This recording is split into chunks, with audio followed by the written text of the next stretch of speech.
Ladies and gentlemen, boys and girls, children of all ages, welcome to Pitch Talk. We are fans of football dropping vlogs, videos and podcasts on the beautiful game. Check out our videos on YouTube and Instagram's IGTV, including special feature segments, vlogs such as 5 minutes with the G, the Straight Shootin View, coaching with JBK, audio on Podbean, Apple Podcasts, Google Podcasts, Podomatic, Spotify and other podcast platforms. Join the Pitch Talk revolution on social media, Twitter, Instagram. We have a group and fan page on Facebook. The pitch is where we eat. The pitch is where we sleep. And the pitch is where we talk. I can see you now.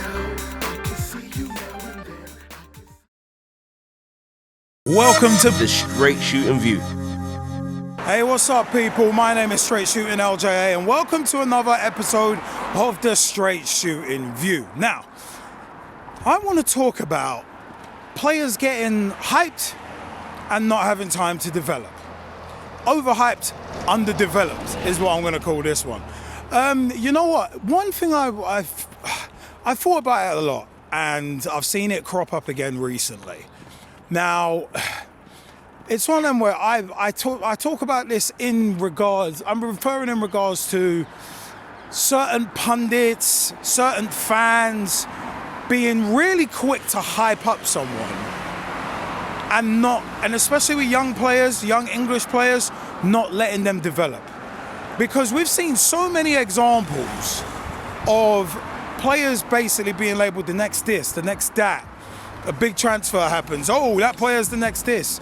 Like Jordan Henderson, for instance, when we signed him, Liverpool, obviously, because I'm a Liverpool supporter, but it's one of them ones, when we signed him, it's like, oh, he's going to be the next Gerrard. And it's like, no, they're both completely different players. Like, no, this is one of them ones where it's like, no, because you don't look for the next Gerrard. You don't do it, but more on that a bit later. But it's one of them ones where it's like, Lukaku at Chelsea. I know he's not English, but I'm just chucking him in because of this whole quick to hype. Because you look at Romelu Lukaku, when he was at Chelsea and a youngster, it was one of them ones where it's like, oh my God, he's the next Drogba. He's going to be the next Drogba. Go back a few years prior, you look at two players who were labelled the next Maradona. Ariel Ortega and Juan Roman Riquelme. Couple of blasts from the past there. But those two were both labelled the next Maradona. And it's like, dude, no. Like, you're not supposed to be looking for the next Maradona. Like, because you're not going to find it. It's like in the wrestling business, oh, you need another Rock or Stone Cold to save the business. It's like, no. Don't look for that because you're never going to find it.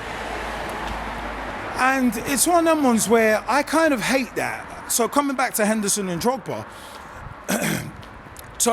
Henderson and Gerrard and Lukaku and Drogba, coming back to that analogy, it's one of them where it's like, you look at the way that things are hyped so quickly and fans are so fickle, pundits are fickle as well, where it's like, calling someone the next something, all right, hotshot, in my opinion, is basically the kiss of death. Because it's like they're never going to live up to that expectation. And usually it's young players who get saddled with that kind of thing. And it just never works. Never ever works. But pundits like to do it, fans like to do it. But they're all very, very fickle. And I look at it as players like Gerrard, Scholes, Keane, Vieira, Lampard, among others. You think of those great players, you don't find the next one of that player. What you do is you find the next evolution of that player. Because really and truly, you wouldn't want, say, Maradona, the next Maradona or the next Pele. You wouldn't want either of those guys in this current era of football because it's different. It's a different time. You may look for someone with similar qualities, but if you're looking for a carbon copy, you may as well be like Miles Warren in the Spider-Man animated series and start making yourself clone from DNA. So, for me, I hate that label that young players get of they're going to be the next this or the next that. But also as well in terms of overhype, look at someone like, say, Jack Wilshere for Arsenal. He was so talented and you could see it, but because he got the weight of the world put on his shoulders, it's like, dude, like his body can't handle that. And then he gets all of Arsenal's hopes and dreams put on him.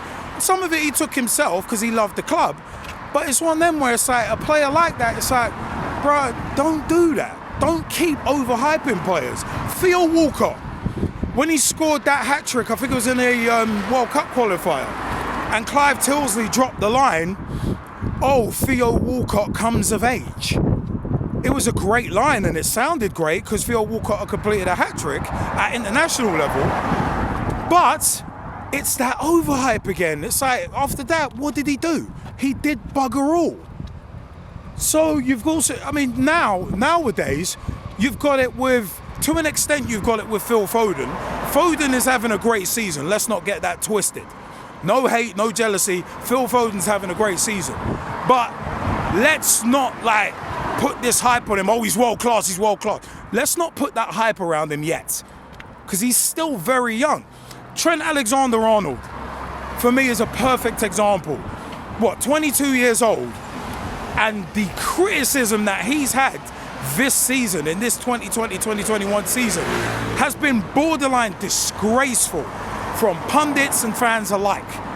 Because he's 22 years old, he's still learning his trade. And I think it was Gary Neville who really has rubbed me the wrong way a couple of times this season because of certain stupid, sensationalist things that he said. And I think it was Gary Neville who recently said that Trent Alexander-Arnold is a liability. It's like, really? You weren't saying that last season. You were calling him one of the best right backs on the planet last season. Liverpool, we're having a tough season this season. It is what it is. But this scapegoating and just burying of players is disgraceful. And I actually really hate it. Because as I said, it's one of them where Trent Alexander-Arnold against Aston Villa recently basically won the game for us. Scored the winning goal, won the game. But 3-4 days before against Real Madrid, people were like, oh, see, that header back, that's why he's a liability. Oh, he's proving people right, he's a liability. It's like, the dude's 22. Like, stop. Just stop. That is, oh, he can't defend to save his life, he can't defend. He's still learning. I said he's 22. Look at, say, in comparison, Raheem Sterling. Raheem Sterling didn't hit his prime till we hit, 24, 25.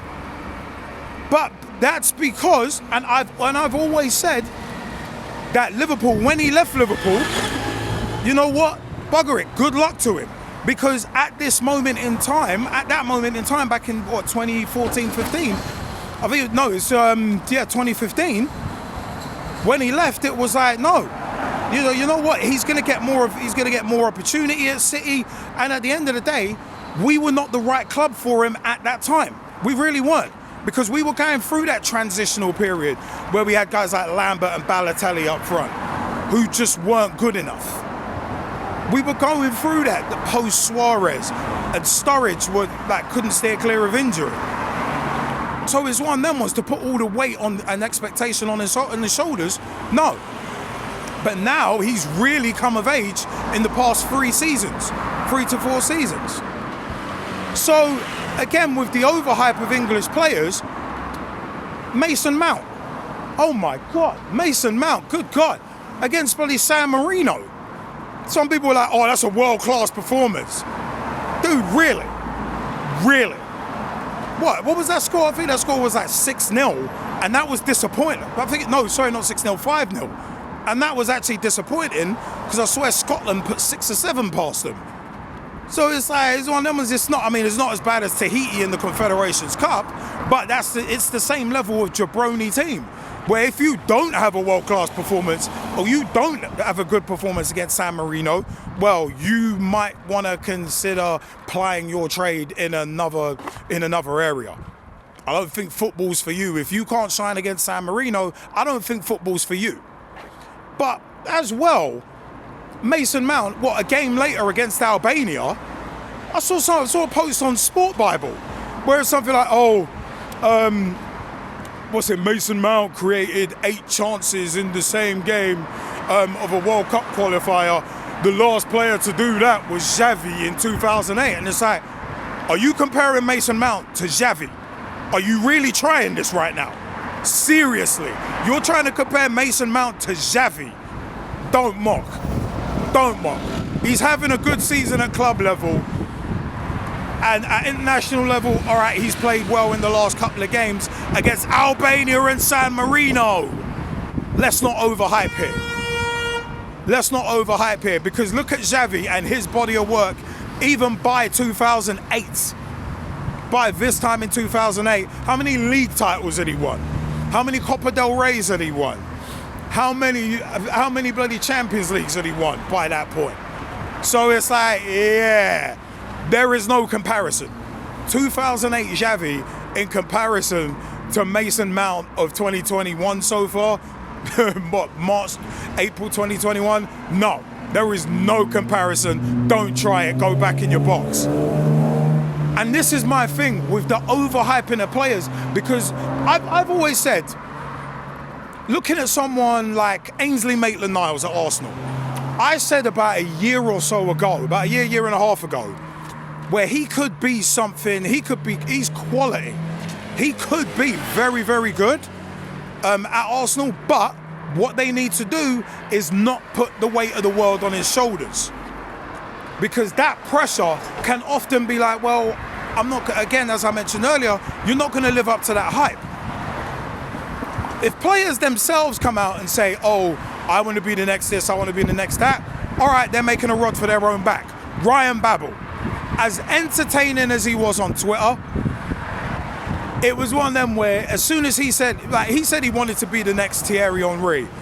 And it's like, you might not have wanted to say that, because now everybody's going to be watching you, seeing, and everybody did, watch him and be like, oh, if you want to be the next Henry, you got to do this. You got to be amazing to be the next Henry. Oh, you got to be this, you got to be that. And it's like, dude, Henry is legitimately the greatest player in the Premier League ever.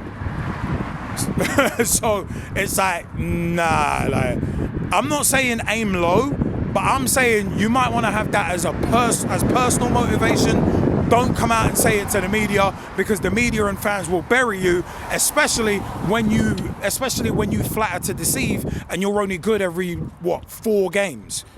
You only show quality in flashes. But as I said, coming back to the whole English hype thing, a lot of these media outlets love to like really overhype. But coming back to the Mason Mount thing, it's like you're comparing Mason Mount to Xavi, and it's like, dude, stop it. Just stop it. Don't do that. And for me, I just look at it as that level of overhype is what's wrong. Because what it does is, it doesn't let players develop. And it puts unnecessary pressure and unrealistic expectations on players. And you wonder why players flatter to deceive. I mean, look at England. We had a golden generation that didn't win anything. How are you gonna call something a golden generation and it doesn't win anything? At least Spain can say that their golden generation, what did they win? A European Championship and a World Cup. Yep, you are a golden generation. It's like, and you won it in back-to-back tournaments. You are a golden generation. France, 98 to 2000. It's one of them ones. Yep, you're a golden generation. It's like, you can't be a golden generation when you've won nothing. Nah.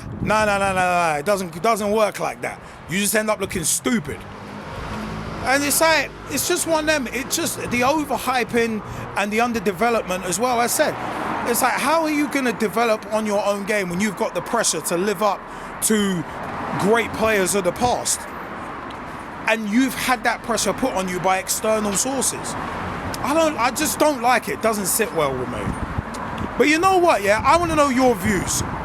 I'll know your views here on the Straight Shootin View. Comment section is below. Let me know your views. Remember, at Pitch Talk on Twitter. Tweet with us, follow us, see what we're up to. Facebook.com/Pitch Talk. Become a fan, become a friend, become a member of the group.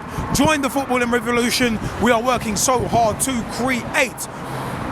Also, as well, at Pitch Talk on Instagram. Catch us on Instagram, catch video previews of our vlogs. Vlogs including Coaching with JBK, 5 Minutes with the G, the Straight Shootin View, and more previews such as our special feature previews as well.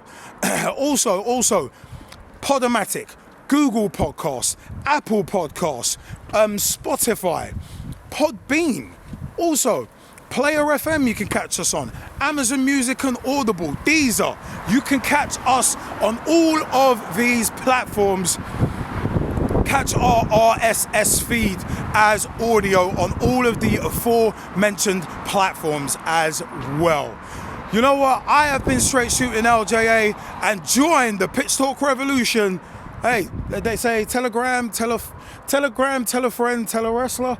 Telegram, tell a friend about Pitch Talk. I have been Straight Shootin LJA, and I will see you next time. Thanks for your time, people. Join the Pitch Talk revolution on social media, dropping vlogs, videos, and podcasts on the beautiful game.